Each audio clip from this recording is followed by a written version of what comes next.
Assalamualaikum warahmatullahi wabarakatuh. Perkenalkan, nama saya Sebastian Setiati dari Universitas Teknologi Bandung, Teknik Informatika, jurusan Teknik Informatika, kelas 223 PD. Kali ini saya membuat video tujuan untuk menyelesaikan tugas dari bab 12.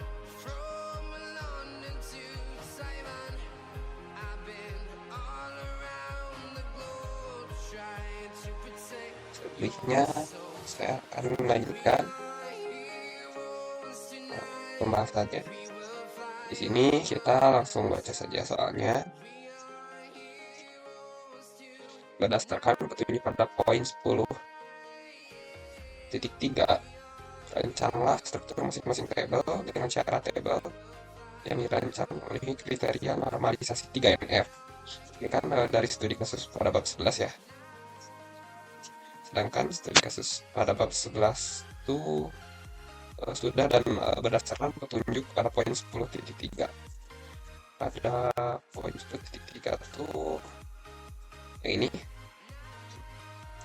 ini relasi table ya. Oke.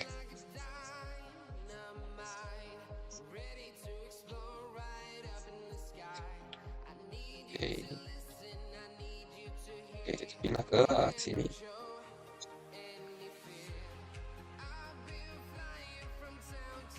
Nah, di sini saya sudah merancang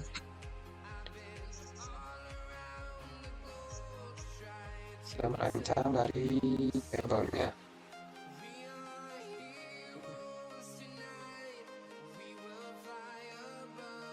Kita langsung saja ke desainer. Nah, di sini kan sudah dirancang ya, dimana semua relasinya sudah terhubung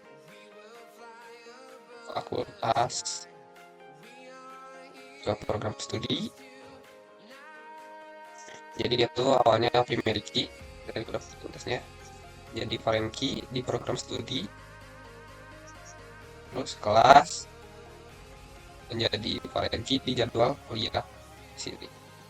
Dan dari sini program studi juga kode prodinya menjadi foreign key di mata kuliah di sini.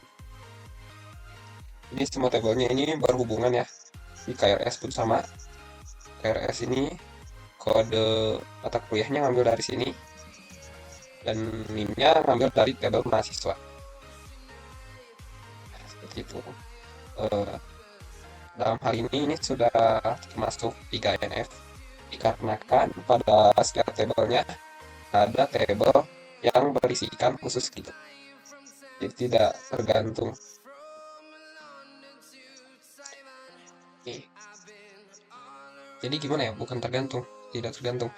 Jadi dalam tabel ini, misalkan dalam tabel program studi ya, pada tabel program studi ini kan terdapat kode prodi, nama prodi, dan kode fakultas. Nah, jika kita tidak menggunakan ini sesuai petunjuk itu yang tidak sesuai dengan 3NF, maka di sini akan berubah menjadi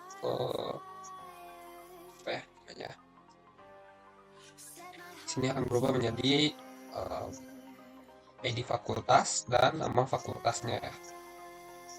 Nah, di sini dipisah dikarenakan akan lebih memudahkan dalam pembacaan di database, pengambilan data database. Dan contohnya seperti ini nih, yang ini aja, yang KRS. Nah, KRS ini terdapat NIM dan kode kuliah. Nah, kalau misalkan disatukan, memang kita bisa membacanya gitu, bisa dibaca oleh manusia. Cuman pada data akan terjadi ambigu, anomali, sehingga di sini itu dipisahkan. Jadi kode MK, kode mata kuliah ini sendiri dipisahkan karena memiliki lebih dari satu field yang bergantung terhadap kode MK ini, seperti itu. Jadi ini sudah memenuhi 3NF. Di sini pun sama ya, kode pribadi kode prodinya juga sama, ini dibagi ke sini, dimana kode prodi ini sendiri memuat nama prodinya serta kode fakultasnya. Nah, kode fakultasnya ini memuat nama fakultasnya seperti itu. Oke. Oke, kita kembali lagi ke soal. Pada soal di sini buatlah relasi database dengan menggunakan PHP MyAdmin. Nah, ini ya membuat relasi di sini sudah terlihat ya, relasinya sudah terbuat. Nah, ini relasinya sudah terbuat ya.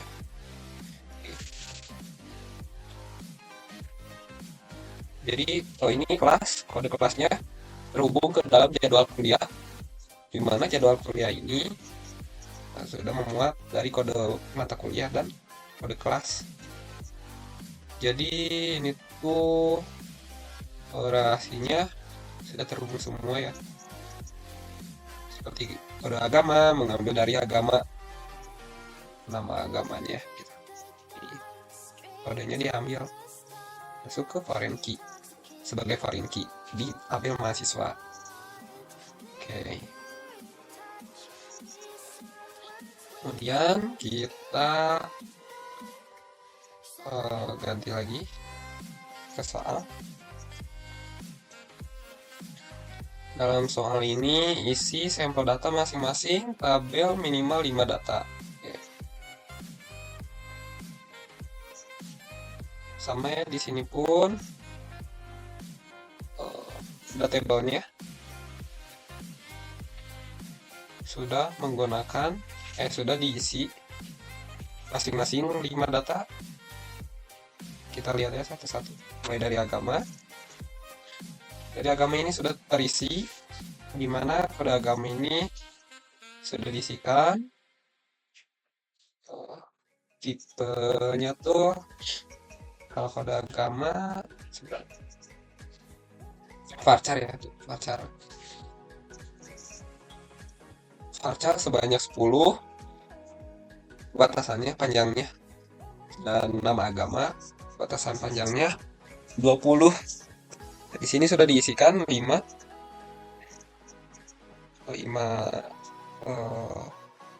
nilai, sama halnya dengan dosen, di mana dosen juga ini tuh mengambil data dari tabel agama yang kode agamanya. Jadi ketika kita mengklik ini, kita akan otomatis dibawa ke tabel agama dan ditunjukkan kode 001 itu agamanya apa, agama Islam.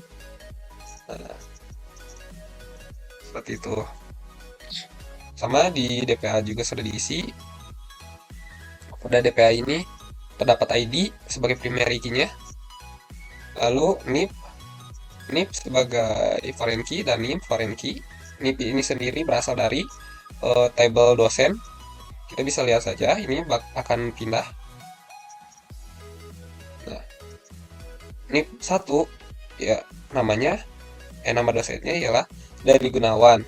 Terus alamatnya, tanggal lahir, dan jenis kelamin. Terus kode agamanya 1 dan kode provinsi 1. Sama ya seperti tadi ya, kalau misalkan kita klik 1 ini kode provinsi, kita akan diarahkan ke tabel provinsi. Seperti itu. Pada DPA pun di sini sudah terisikan 5 nilai ya. 1, 2, 3, 4, 5. Kemudian pada tabel fakultas di sini sudah terisi 5 juga.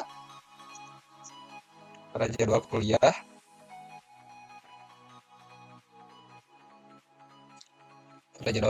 juga sama, sudah diisikan 5 nilai.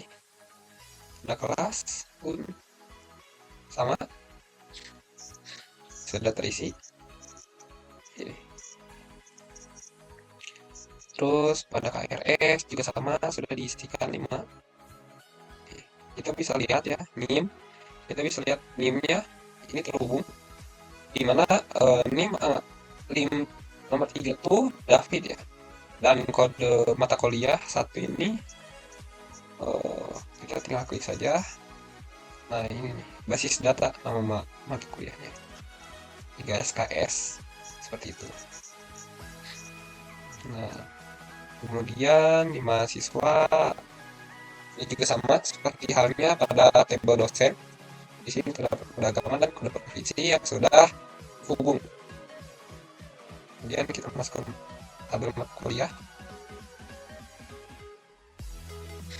Nah, pada tabel mata kuliah ini kode prodinya sudah terhubung, di mana kode prodi satu ini ya lain nama prodinya teknik informatika, kode fakultasnya F1.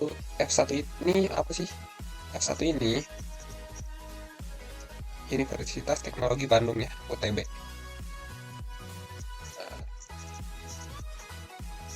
program studi. Nah, di sini di program studi pun sudah saya isi 5 nilai. Dan di provinsi pun sama, terdapat 5 nilai. Seperti itu. Kemudian kita kembali ke soal. Operasikan perintah SQL untuk instruksi asisten per masing-masing kasus. Per masing-masing kasus ya. Sebelumnya kan saya mengambil kasus satu ya, dimana kasus satu tuh tentang tabel mahasiswa kan. Nah di sini kita diminta untuk instruksi operasikan perintah SQL. Perintahnya mungkin saya akan menggunakan perintah ini ya. Oke, untuk perintahnya saya akan gunakan perintah join ya.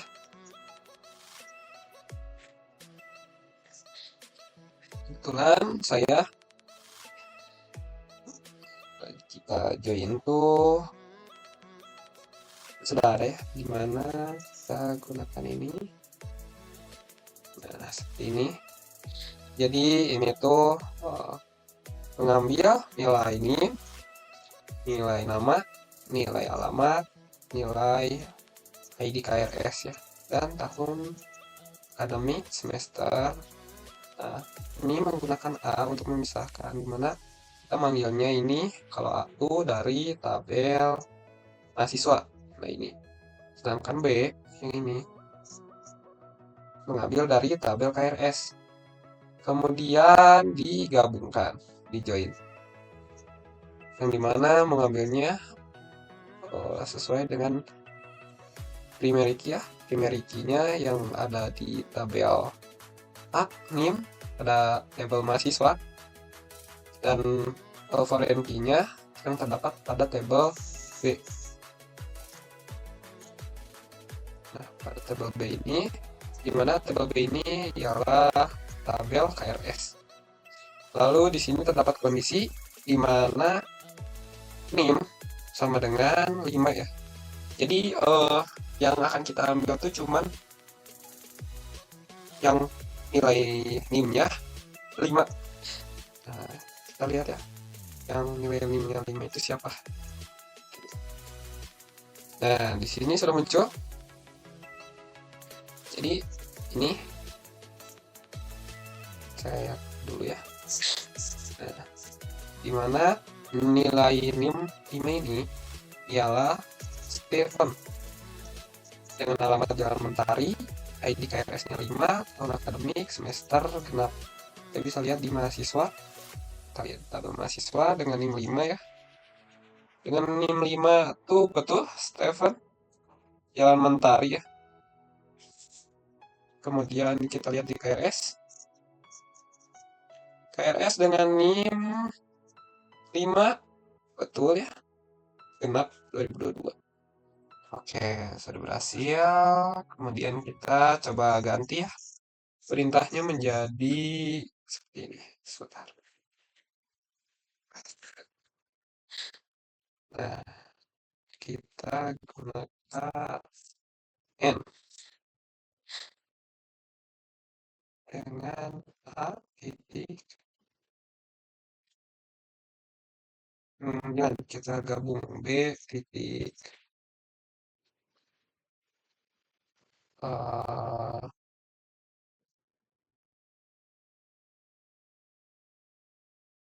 apa ya? Sebentar.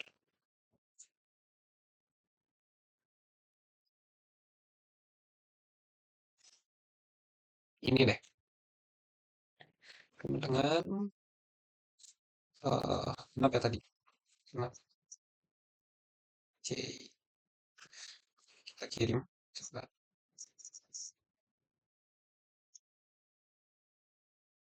Nah ini ya. Sebentar. Saya pastiin dulu. Benar apa salah?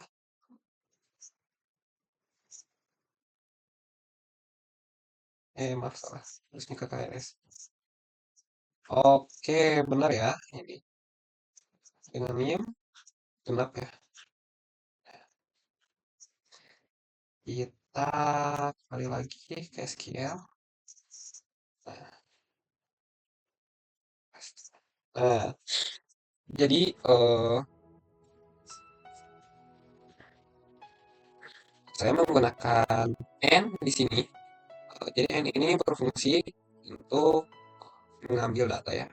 Dimana kalau misalkan NIM ini bernilai 5 dan semesternya genap, maka munculkan gitu. Tapi kalau misalkan salah satunya tidak terpenuhi, maka tidak akan dimunculkan. Soalnya operasinya di sini N. Jadi kalau misalkan dua-duanya terpenuhi, maka akan ditampilkan. Oke, kita coba ya. Kita coba jadikan iya. Kita kirim. Maka tidak akan muncul. Soalnya nilainya tuh kan genap. Jadi salah satunya tidak terpenuhi. Ini tuh tidak terpenuhi. Maka yang muncul akan maka tidak akan muncul itu. Beda lagi kalau misalkan saya menggunakan perintah OR, di mana OR ini menggunakan jadi kalau misalkan salah satunya terpenuhi, maka tampilkan salah satunya seperti itu. Misalkan saya isi 6 di sini ya. Nah, di sini kan datanya juga hanya sampai 5 ya. Lalu semesternya ada ganjil dan genap. Nah ini maka yang terpenuhinya akan ini. Jadi semua data dari ini nama gitu ya, yang berasal dari tabel mahasiswa dan KRS, di mana kalau misalkan semesternya ganjil akan dimunculkan.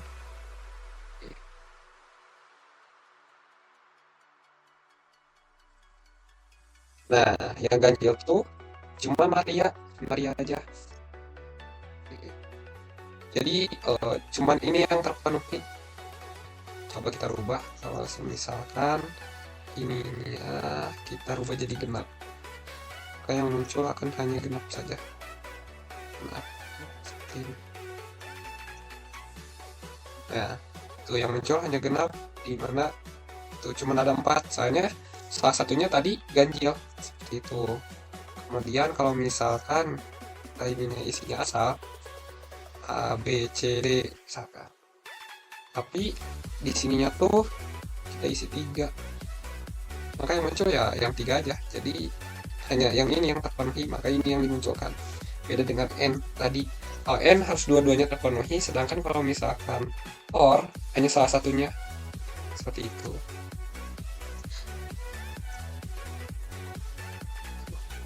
Nah, dan ini tuh sudah membuktikan dimana relasinya juga terhubung gitu.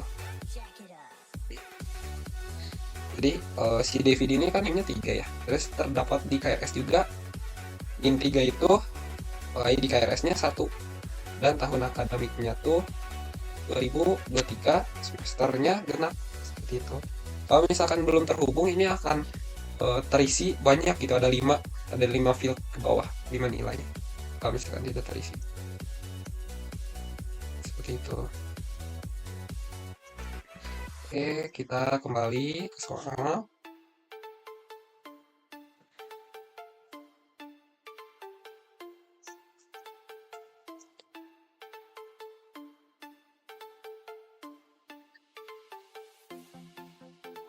Oke, mungkin sudah sampai sini ya.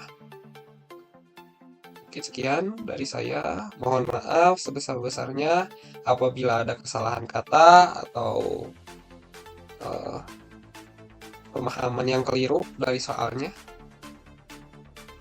Maksudnya pemahaman yang keliru dari saya terhadap soal yang harusnya seperti apa.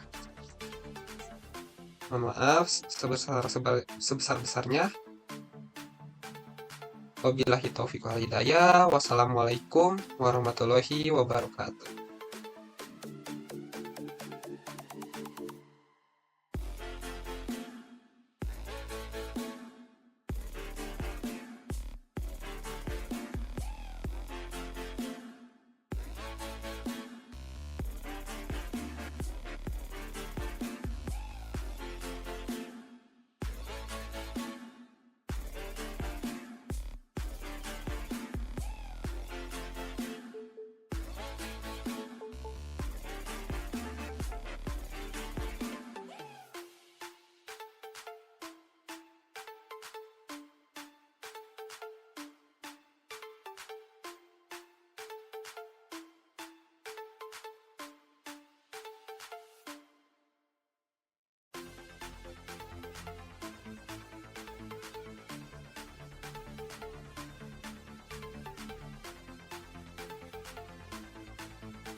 Open eye, feel the waves cut through me, hypnotized by the sounds I'm breathing.